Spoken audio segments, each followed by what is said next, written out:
The city you consider as home is never so attractive as when you return to it after long and difficult times in other parts of the world. My name is Dr. John Watson.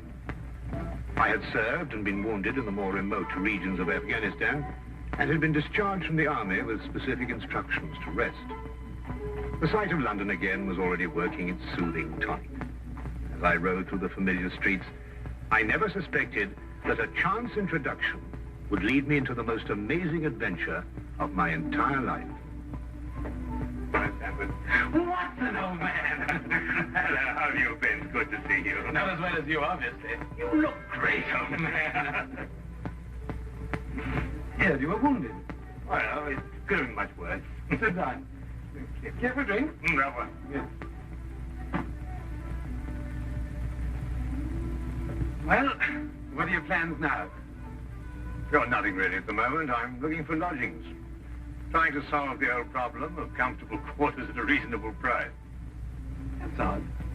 There's a second man today that's used that expression. Who's the other? Well, you wouldn't know him. He's doing some work in the chemical laboratory at the hospital. Might be interesting.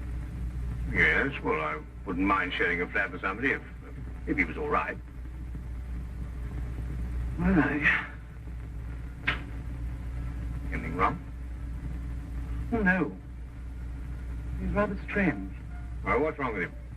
Nothing wrong with Holmes. That's his name, Sherlock Holmes. Well, I saw him this morning. He was doing some research with a corpse. Oh, what was he doing? He was beating it with a stick. I beg your pardon? Did you ring, sir? 2 shillings, please. Very good, sir. What did you say this Sherlock Holmes fellow was doing? He was beating a corpse with a stick. Oh? What in heaven's name do you want to do that for? He wanted to find out if it was possible to inflict a bruise on a body after death. Why? You know? Did you ask him? That's another strange thing about this Holmes. Somehow, one never thinks to question him. No.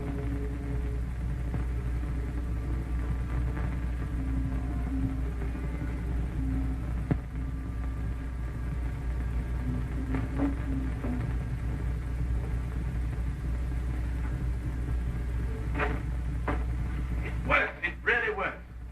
You realize you've just entered the greatest chapter in the history of forensic medicine. You're Dr. Watson. Yes, I am. What works? Foolproof test for hemoglobin. You realize what this means, of course. No, I don't. You must be Sherlock Holmes. It will create a revolution in criminal investigation. Yes, I'm Holmes. How did you know I was Watson? Because you've just come back from Afghanistan. How do you do? How you do? How did you know I just come back from Afghanistan? Well, it's written all over you. The problem has generally been that a man is suspected of a crime months after the crime is committed. Then when they find bloodstains on objects of clothing, they can't be sure if it's blood, mud, or rust stains. But this solves the whole thing, of course. Oh, of course. Of course. Stanford told me you're looking for someone to share a flat you'd found. You know, if this test had been in existence a year ago, it would have meant that von Bishop of Frankfurt would most certainly have been hung. And that goes for Mason of Bradford, Muller, and O'Fay, naturally. Naturally. Who are these people? Did you know, I'm delighted to meet you, Watson. I think you'll like the flat. It's in Baker Street, by the way. Oh, we could pop around this afternoon and have a look at it if you care.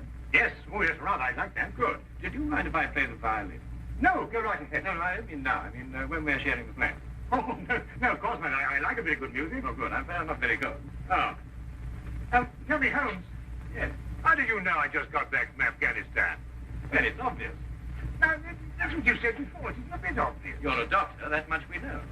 But with the air of a military man, therefore an army doctor. You've acquired a sunburn. I know it's not your natural color because your wrists are white. Your eyes tell me that you've recently been ill. I'd say some sort of tropical fever. You use your left arm stiffly as though you've sustained a wound. Now the problem becomes, where would an army doctor have contracted a fever, sustained a wound? The answer, my dear Watson, is in the present campaign in Afghanistan, naturally. Naturally. Of course, it's obvious. Naturally.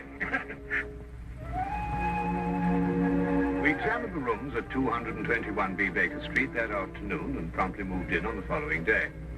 I had, at this point, known Sherlock Holmes for only 24 hours. But the man's fantastic powers of perception, coupled with the almost unpredictable personality I'd ever encountered, kept me in a state of constant surprise when I wasn't being shocked.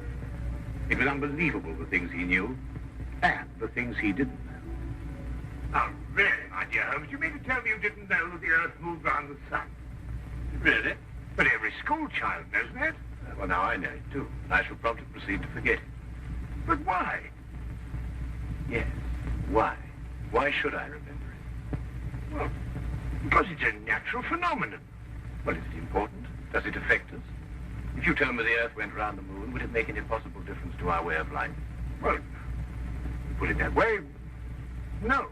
Then it's useless information, and I shall do my best to forget it.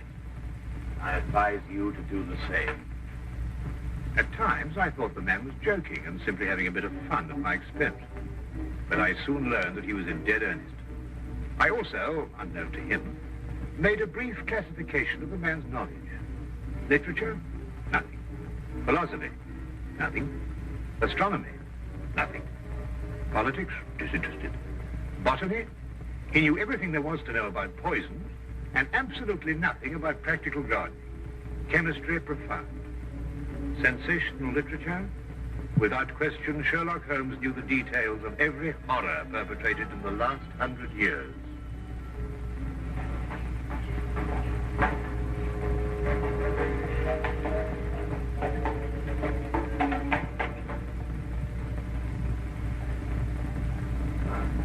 I believe we have a visitor.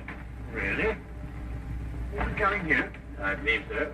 I would also say he's a retired sergeant of Marines. How do you know the man? Never clapped eyes on him before in my life. Well, in that case, that's one of the wildest statements I ever heard. How can you possibly guess he's a retired sergeant of Marines you've never seen him? A guess, my dear Watson. A calculated deduction. Yes, he is coming up here. Do you mind if I ask him his position?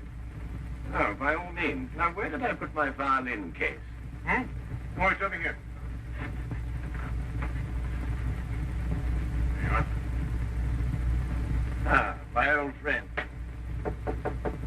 Come in. Excuse me, gentlemen. I have a message here from Mr. Sherlock Holmes. Thank you.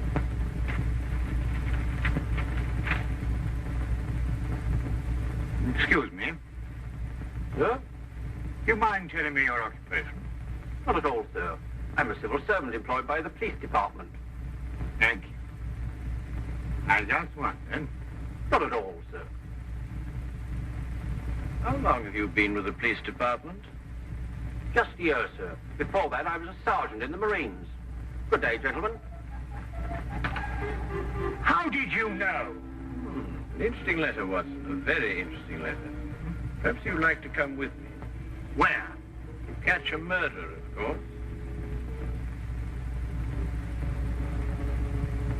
Of course.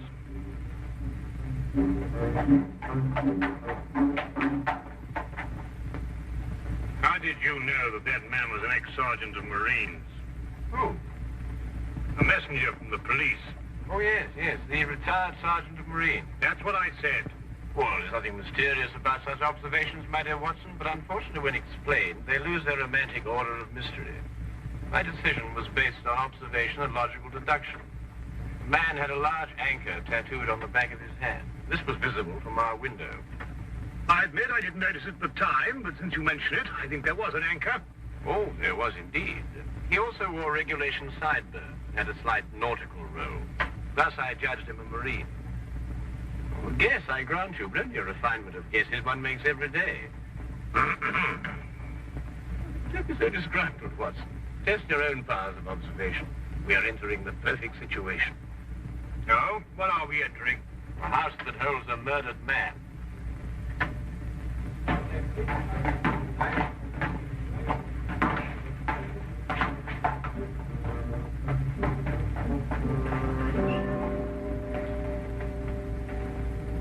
Inspector Lestrade inside?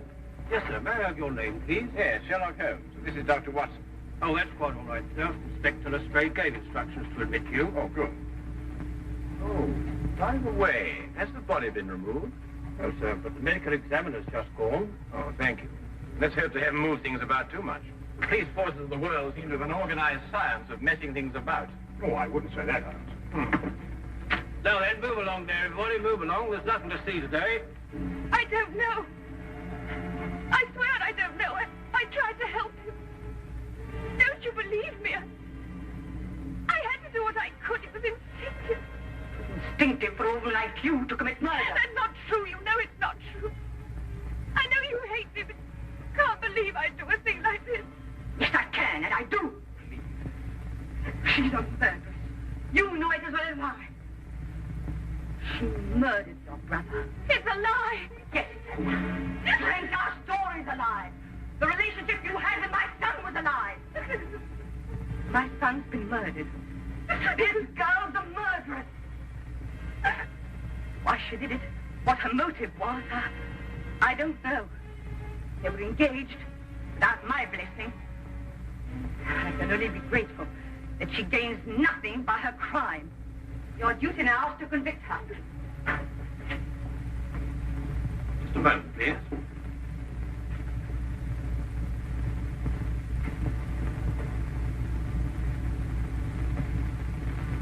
Notice the angle of incision, Watson. Yes.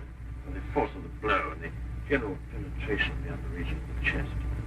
How long would you estimate before loss of consciousness? Well, it's difficult to say. 96. Oh, between the two. I see. And death? Shortly thereafter. 2 minutes. 3. 3 or 4, I'd say. Thank you, Watson. All right, take him out. Forgive the interruption. I would prefer to have been invited before the body had been moved. I thought you'd be interested, Holmes. Oh, thank you, Lestrade. Well, may I introduce my friend, Dr. Watson, Inspector Lestrade of Scotland Yard? How do you do? How do you know? Though you're completely stuck, Lestrade. What do you mean? Well, you thought I'd be interested. Why don't you admit it? You're in a jam. Magnificent cabinet work, don't you think? What you say isn't exactly true, Holmes.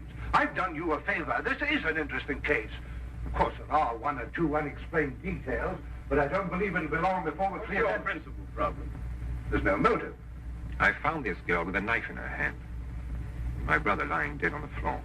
I found Peter on the floor. I tried to help By stabbing him? by removing the knife. Anybody would have done the same thing. I loved him. Oh, my dear young lady, there's no cause for you to alarm yourself. No one's accusing you of, of what happened. This would be a clear-cut case if only she had a reason for murdering. There happened to be a policeman outside the house during the murder, and he said that no one came in except her. Well, what about the others? Who benefits by her death? Well, no one. The estate was left in such a way that if he died before he married, everything went to charity. My dear Inspector Lestrade, he didn't die before he married. This young lady and the man whose body was carried out of here have been married for at least a week. In the event of his death, I imagine everything passes to her.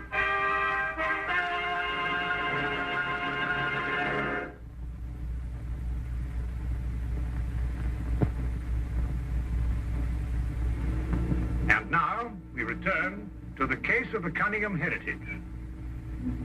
How did you know they were married? Weren't you?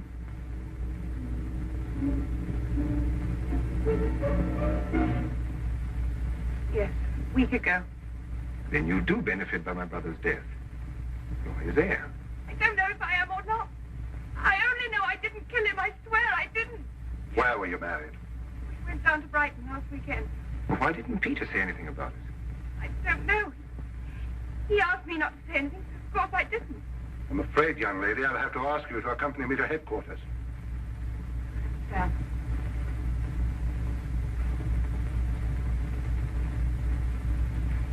Inspector, I think I should tell my mother. Oh, yes, of course. Tell me, Holmes, how did you know they were married? Well, the man's hands had the remains of a sunburn and the fading marks of a narrow ring, but not as yet that indentation of the finger a ring generally leaves. A weekend in the sun at Brighton explains the whole thing perfectly. I didn't notice these things. Yes, I know. The young lady's hands were also sunburned, and to the same degree. Then the case is solved. Yes, it would appear so, wouldn't it? What are you looking for? Now, do you see that? What? Here, use this. Well, that's only the cut in the carpet. Yes, but it's a fresh one. Yes, but what does it mean? That's a good question. You stop looking for clues now, Holmes. Ah, you've solved the case then? Completely. Oh, splendid. Seems this girl had a record. 9 months in the woman's prison in Holloway, from the 21st of February, 1892, to the 21st of November, 1892. And employed as a governess and convicted for stealing £300 from her employer. It's quite true. I knew you'd find out sometime. I made a mistake 5 years ago, but I paid for it. But Peter knew all about it before we were married. I never tried to hide it from him. You didn't know what else you had in mind. I had nothing else in mind except that I loved him. I'm afraid I must ask you to go with the officer, miss. Well, madam.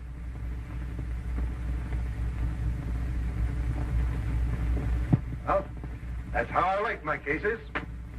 Fast and simple. Oh, indeed. You must tell me some more about it. Well, there's nothing to tell, really. Their story was that Peter asked her to call here at 10 sharp. She arrived, found the door open for her, came in here and found him writhing on the floor with a knife in his chest. She screamed, pulled it out. Just then, Brother Rolfe walked in. Peter died without saying another word. So she stabbed him for the inheritance and was caught in the act. Simple. Well, holding off the law. Couldn't be simpler, could it, Watson? I still think it's a tragedy. Yes, but my job, Dr. Watson, we run up against it all the time. Yeah? No, thank you. Well, I suppose you've had some amazing adventures. Yes, but one learns to have a real philosophy of life and get a good perspective. Yes, I suppose. But just the same, I think it's a pity. Just another case of a clever girl being too clever. The clever girl who intended to murder her husband certainly chose the most stupid possible way to commit the crime. What was that? Well, what's this? Checkbook. Oh, amazing deduction, Lestrade. Look. So Peter Cunningham drew a check for £1,000. 6 weeks ago, and 5 weeks ago, and 4, and 3, and 2, and that's all. Well? They're drawn to cash. Well, I don't get your point. He was a very rich man. What? A great deal of cash. It was his own money. I suppose he could do what he liked with it. You may have hit the proverbial nail, Lestrade. Now, look here, Holmes. You're trying to start something that just doesn't exist. You think so? I have a great deal of respect for your opinion, Holmes. But your trouble is that you can't leave things alone. If there isn't a mystery, you have to make one, or you're not happy. You're right, I'm not happy. There are marks on the carpet indicating a struggle. The man whose body was carried out of here was over 6 feet in height. If he had struggled with a girl who had left here, I don't think he'd have lost. She surprised him. Oh, but he was expecting her. That's her story. I'd say she sneaked up on him. What, had stabbed him in the chest? How do you sneak up on someone and stab him in the chest, Lestrade? Now, look here, Holmes. You're trying to start something, and I just won't stand for it. That girl's a jailbird, and she's guilty, and she's going to hang. And that's the end of the case. I see Inspector Lestrade is up to his usual mental gymnastics, trying to hammer square pegs into round holes. Well, it's been a great pleasure meeting you, Inspector. I warn you to keep away from that man, Holmes, or you'll be insane in less than a week.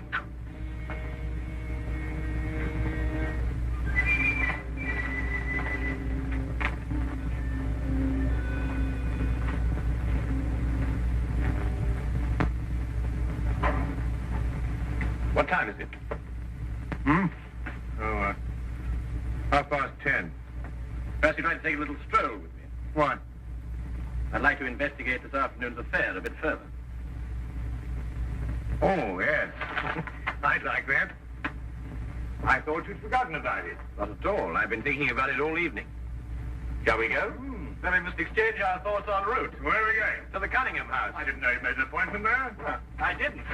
Oh, well, who do you expect to see? No one, I hope. Well, I'm terribly sorry, Holmes, and I'm afraid I don't understand what you mean when you say you want to go to the Cunningham house and you just... You can't do that. What? Well, you can't break into the house. Why not? It's against the law, that's why not. Why, if we're caught... That's it. What is? If we're caught. Well, that makes no difference. Makes no difference at all. The thing is, if we're caught, it's against the law.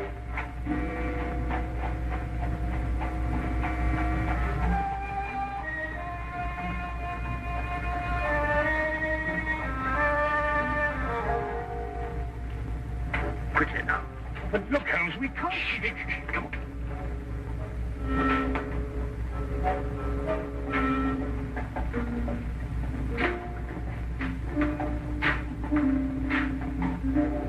Good evening, Inspector. Good evening, Sergeant. Everything all right? Yes, sir? I just thought Sherlock Holmes might have dropped by. Where'd you get the key? The key's a burglar's tool. A burglar's tool? Street cat? Yeah.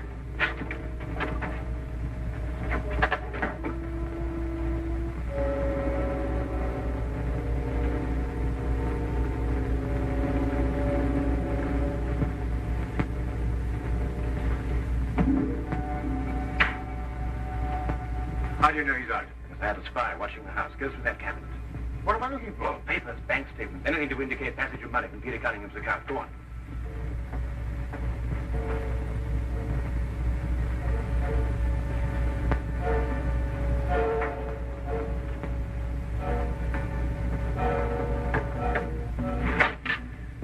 It's absolutely ridiculous. Looking for something and you don't know what in order to catch somebody and you don't know who. Quite ridiculous. Nothing over my side. Keep looking. Who do you think's got it? Whatever it is we're looking for. Why did Peter Cunningham try to hide the fact of his marriage? A week or a month put the main indifference as far as his mother was concerned. She would never have consented to his new bride anyway.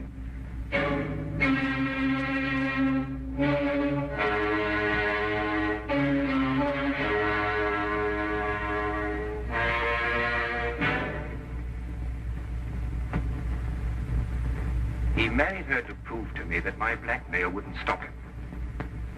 And then he withheld the fact in order to give me 1 week to clear out of the country before he exposed me. The money he paid you went to buying up your promissory notes. I was being pressed, Mr. Holmes. My brother's engagement to a jailbird gave me a perfect opportunity to extract a little money from him. In fact, if he hadn't been such a bullhead, it would have gone on for quite some time. A jailbird, as you put it, makes the perfect murder suspect. Perfect, Mr. Holmes. And you and Dr. Watson make perfect burglary suspects. When I report your death to the police, they can't possibly blame me for defending the sanctity of my home.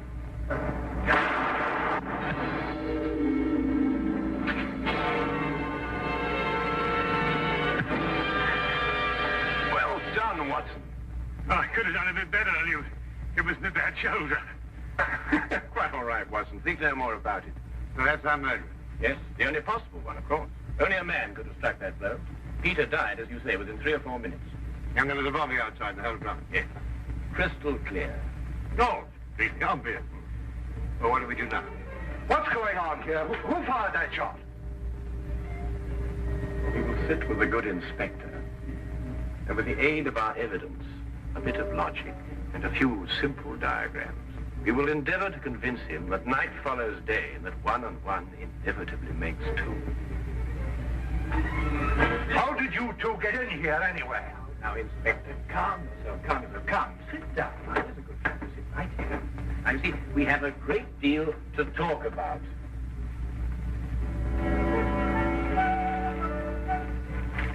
Also present with Inspector Lestrade was Dr. John Watson and a personal friend of the inspector's, Mr. Sherlock Holmes.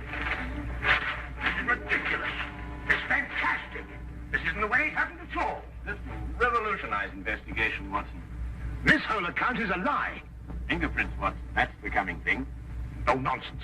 What are you going to do about this? A bit more research. Here, give me your fingers on the sheet of paper. Holmes. Were you going to sit there with these disgusting little smudges and let them get away with this? Beg your pardon? Well, I won't. They're going to hear from me. Brilliant Inspector Lestrade, indeed. Why, it took you 3 hours to convince that bonehead. I don't know. Never in mind tonight if I heard. I tell he was innocent.